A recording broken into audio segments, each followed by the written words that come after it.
O Senhor esteja com todos. Ele está no meio de nós. Proclamação do Evangelho de Jesus Cristo segundo Mateus. Glória a vós, Senhor. Enquanto Jesus estava falando, um chefe aproximou-se, inclinou-se profundamente diante dele e disse: Minha filha acaba de morrer, mas vem, impõe tua mão sobre ela, e ela viverá. Jesus levantou-se e o seguiu, junto com os seus discípulos. Nisto, uma mulher que sofria de hemorragia há 12 anos, veio por trás dele e tocou a barra do seu manto. Ela pensava consigo: se eu conseguir ao menos tocar no manto dele, ficarei curada. Jesus voltou-se e, ao vê-la, disse: Coragem, filha, tua fé te salvou. E a mulher ficou curada a partir daquele instante. Chegando à casa do chefe, Jesus viu os tocadores de flauta e a multidão alvoroçada, e disse: Retirai-vos, porque a menina não morreu, mas está dormindo.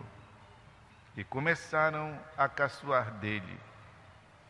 Quando a multidão foi afastada, Jesus entrou, tomou a menina pela mão e ela se levantou. E a notícia espalhou-se por toda aquela região. É palavra da salvação. Glória a vós, Senhor. Meus irmãos e irmãs, colocamos-nos hoje aqui diante do Senhor, assistindo a esta bela profissão de fé.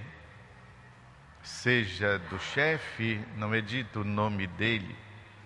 Numa outra versão, seria a filha de Jairo.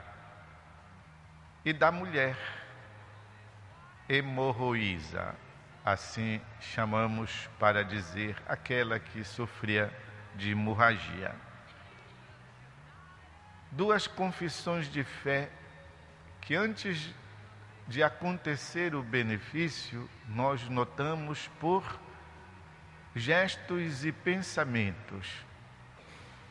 É dito logo no início que, enquanto Jesus estava falando, um chefe aproximou-se e inclinou-se profundamente diante dele.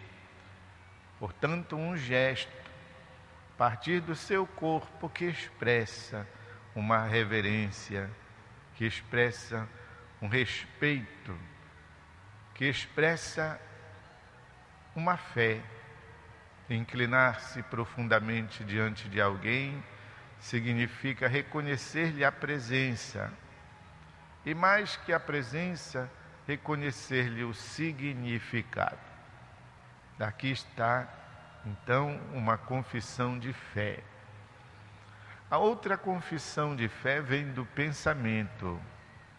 A mulher hemorroísa pensa, diz assim, pensava consigo, portanto, não expressou as palavras, estavam só na cabeça dela.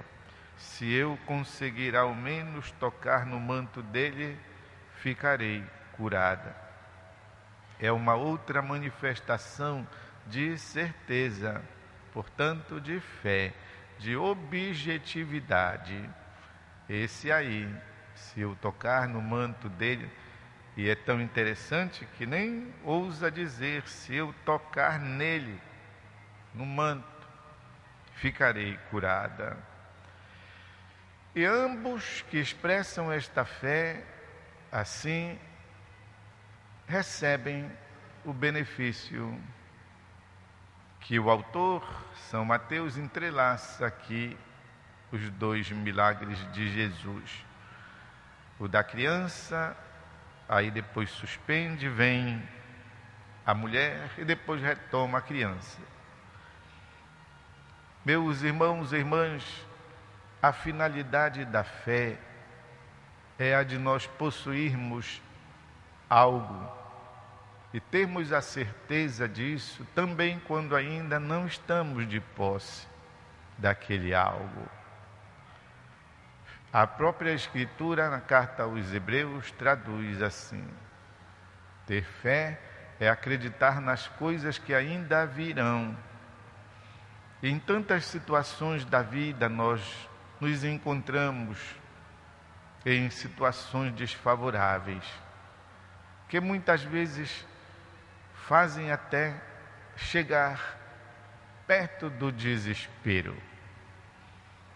Enquanto que a fé, ela produz em nós a virtude da esperança, ou seja, de perceber que tem ainda alguma coisa, que é possível ainda alguma coisa a mais, alguma coisa diferente, alguma possibilidade que Deus abre, que Deus mostra, que Deus faz ver, que Deus coloca diante de nós. Ainda quando nós não somos devidamente acontentados naquilo que nós queremos. Ora, se a pessoa já está morrendo, não podemos querer que agora readquira a vida, o velhinho de 90 anos, porque a natureza também tem as suas leis.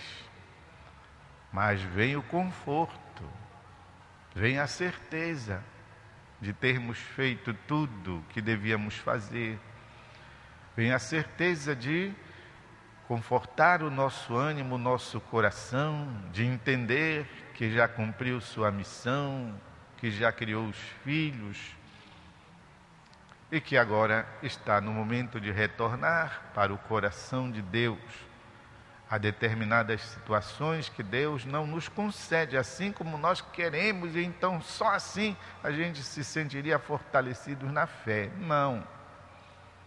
Mas Deus nos conforta e nos mostra outra possibilidade numa outra realidade, os mistérios divinos. Portanto, acreditar sim, continuar crendo. Pensem, por exemplo, a Virgem Maria continuar acreditando nas promessas de Deus e vendo o filho dela crucificado, morto, depois tirado e depositado assim sobre o regaço dela, como Miguel Ângelo mostra naquela esplêndida Pietà. E ela olhando o filho morto, o que é que falta? Está morto.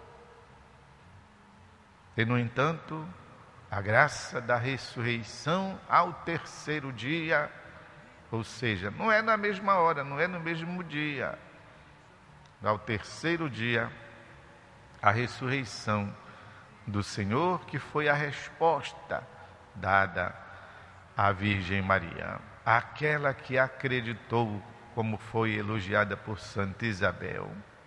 E sabemos que, conforme a tradição, Jesus apareceu primeiramente a ela, a Nossa Senhora, depois que foi lá com a Madalena, depois é que foi com os seus discípulos. E quando a Virgem Maria contemplou Jesus naquele clarão, o coração dela palpitou e ela disse: eu sabia.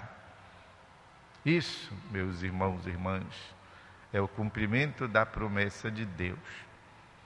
Portanto, nós também aqui vamos renovar a nossa profissão de fé como estes nossos irmãos aqui fizeram, inclinando-se profundamente diante de Jesus, com todo respeito, e a mulher pensando: se eu ao menos conseguir tocar no manto dele, eu já ficarei curada. E a palavra de Jesus: coragem, filha, a tua fé te salvou. Não diz que ela só ficou curada, porque a fé em Deus nos proporciona também a maior das curas, que é sair da nossa condição de pecado para a condição de criaturas redentas, redentos por causa da ação do Senhor em nossa vida. Vamos fazer um instante de silêncio para que alguma coisa da palavra e da mensagem toquem o nosso coração.